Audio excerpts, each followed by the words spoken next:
बिहार के शिक्षा मंत्री ने जिस तरह से रामचरितमानस को नफरत फैलाने वाला ग्रंथ बताया है, इससे पूरा देश आहत है। यह सभी सनातनियों का अपमान है, सभी हिंदुओं का अपमान है। और इस बयान के लिए मैं विधिक कार्रवाई के लिए मांग करता हूं कि 1 हफ्ते के अंदर इनको मंत्री पद से बर्खास्त किया जाए और ये क्षमा मांगे। अगर ऐसा नहीं होता है तो मैं 10 करोड़ का इनाम घोषित करता हूं, जो बिहार के शिक्षा मंत्री चंद्रशेखर की जिह्वा काटेगा। मानस को लेकर कही कि उत्तरकांड, सुंदरकांड, अनंतकांड को लेकर कही, संपूर्ण रामचरित मानस के लिए नहीं कही भाईजान। उत्तरकांड, सुंदरकांड में जो छंद है, ढोल गंवार शूद्र पशु नारी सकल तारना के अधिकारी, कौन गा रहा है? कौन कैसेट बेच रहा है? वही धर्माचार्य लोग कैसेट बेच रहे हैं। ढोल पीटने पर बजेंगे, गंवार भी पीटने पर ठीक होंगे। तारना मैंने क्या होता है भैया? पीटना। तारना मतलब उबारना भी होता है। आपके शब्द में होंगे, हो सकता है। यथास्थितिवादी तारनहार कहते हैं, तारनहार कहते हैं। यथास्थितिवादी आप ये बताइए कि ढोल गंवार शूद्र पशु नारी सकल तारना के अधिकारी, तो ढोल ही, गंवार ही, शूद्र और पशु नारी ही, द्विज नहीं।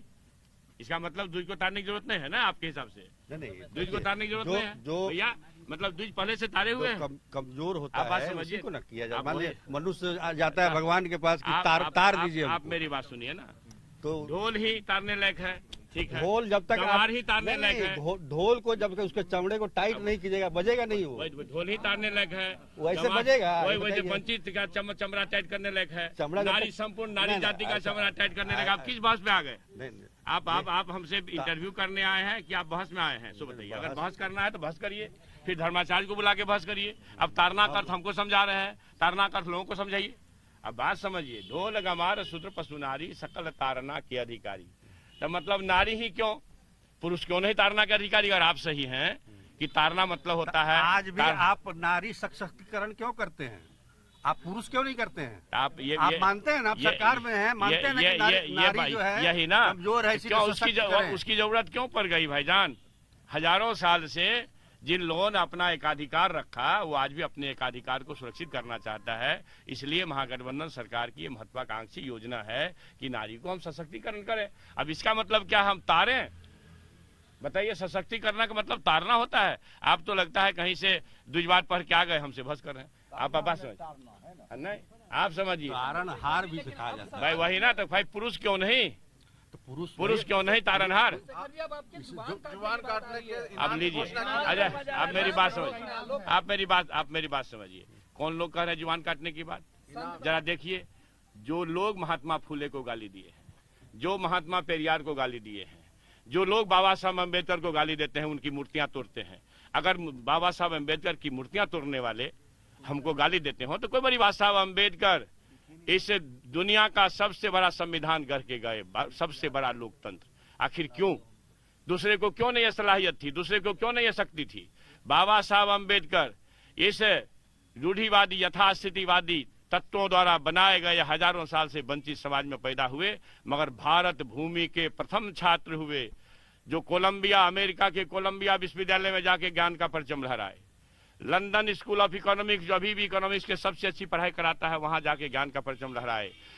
और अमेरिकी प्रशासन ने 100 वर्षों के विद्वानों का 100 वर्षों के विद्वानों का अगर सर्वे कराया 100 वर्षों का, तो ज्ञान का प्रतीक उसी बाबा साहब अम्बेडकर को उपाधि मिली, सिंबल ऑफ नॉलेज, जिसने 1927 में मनुस्मृति जिसने 1927 में मनुस्मृति का दहन कराया। दहन क्यों करा? आप अरे भैया, मैं तो इसी का जवाब दे रहा हूं, तो आप सुनने का धीरज नहीं है। जो लोग संविधान को जलाते हैं, जो लोग नागपुर से फतवा देते हैं, मोहन भागवत का बयान है कि शिक्षा से अहंकार बढ़ता है। क्या यह देश शिक्षा से आगे बढ़ेगा कि नफरत से आगे बढ़ेगा? जो शिक्षा की बात बाबा साहब अम्बेडकर करते हैं, तो नागपुर से फतवा आता है कि शिक्षा से अहंकार बढ़ता है। जो यह फतवा जारी करते हैं, वही सदियों से इस बड़े वंचित समाज, जो 90-95% लोग हैं, जिसका प्रतिनिधित्व लालू यादव करते हैं, जिसका प्रतिनिधित्व तेजस्वी यादव करते हैं, जिसका प्रतिनिधित्व नीतीश कुमार जी करते हैं, जिसका प्रतिनिधित्व अंबेडकर साहब किए, जिसका प्रतिनिधित्व महात्मा फुले किए, जिसका प्रतिनिधित्व पेरियार साहब किए, जिसका प्रतिनिधित्व आचार्य नरेंद्र देव किए, जिसका प्रतिनिधित्व आचार्य जेबी कृपलानी किए, जिसका प्रतिनिधित्व डॉक्टर लोहिया किए, जिसका प्रतिनिधित्व जनेश्वर मिश्र जी किए, जिसका प्रतिनिधित्व पंडित मधुली में किए, जिसका प्रतिनिधित्व डॉक्टर ये जननायक कर्पूरी ठाकुर किए। भाई तो हम ये कह रहे हैं कि ये तो विचारों का संघर्ष है। ये फतवा जारी करने वाले लोग पहले मनुस्मृति में ही लिख दिए हैं कि जो शूद्र वेद पढ़ ले तो जी काट लो। अगर शूद्र एक रामचरितमानस के में जो उत्तरकांड और सुंदरकांड में जो गलत चीजें लिखी गई है, हम पूरा रामचरितमानस का तो विरोध नहीं कर रहे हैं, हम उस अंश का विरोध कर रहे हैं जो विरोध करने लायक है। तो भाई ये तो हमारे पुरखे भोगे हैं। हमारे शहीद जगदेव प्रसाद जी क्यों गोली खा लिए, जरा पता कर लो। क्रिमिनल थे, गुंडा थे, शोषितों को जगाए, दो मुख्यमंत्री बनाए, गोली खा लिए। ये जीतन राम मांझी साहब मधुबनी के दुर्गा मंदिर में पूजा करने गए, किन्नों ने गंगा जल से धोया, उसको पवित्र कर दिया। डॉक्टर संपूर्णानंद की मूर्ति भाईजान सुन लीजिए। डॉक्टर एक सवाल मेरा है, इतने बड़े ग्रंथ हुए हैं, मान लीजिए एक आध दोहा जो है, एक आध नहीं, हाँ, कितना है? इसमें मेरी जानकारी में पाँच छह ऐसे दोहे हैं जो विरोध के लायक है, जिस पर आपत्ति हमारी है, उसी आपत्ति को मैंने पढ़ा है। और मैं फिर ये कह रहा हूँ, ये आज से नहीं, वैचारिक संघर्ष आज से नहीं चल रहा है। मनुस्मृति कब लिखी गई? लगभग 3000 साल पहले। उसके बाद लगभग 15वीं-16वीं शताब्दी में 700 वर्ष पहले लगभग रामचरितमानस लिखा गया है। मेरा ये कहना है, अगर मनुस्मृति में शूद्रों को पढ़ने पर जी काट लेने की बात करता हो, वेद सुन लेने पर कान में गर्म शीशा डाल देने की बात करता हो, और उसी बात को उत्तरकांड में दोहराता हो, तो मैं क्या मानूंगा? इसका मतलब ये वैचारिक संघर्ष का विचार है, लड़ाई संघर्ष, वैचारिक संघर्ष है। अभी भी जो यहाँ गुरु गोवलकर ने जो किताब लिखा है बंच ऑफ थॉट, जरा पढ़ डालिए, उसको पढ़ डालिए, आपको लगेगा इसमें वो सारे अंश दिए हुए हैं। तो मेरा ये कहना है कि ऐसे मोहन भागवत थोड़े कह दिए कि शिक्षा से अहंकार बढ़ता है। वो अपने विचारों से उत्प्रेरित हैं और उसी विचार के वाहक हैं जी। उस वाल्मीकि रामायण में ये है कि नहीं प्रश्न? मैं देखिए, आप मेरी बात सुनिए।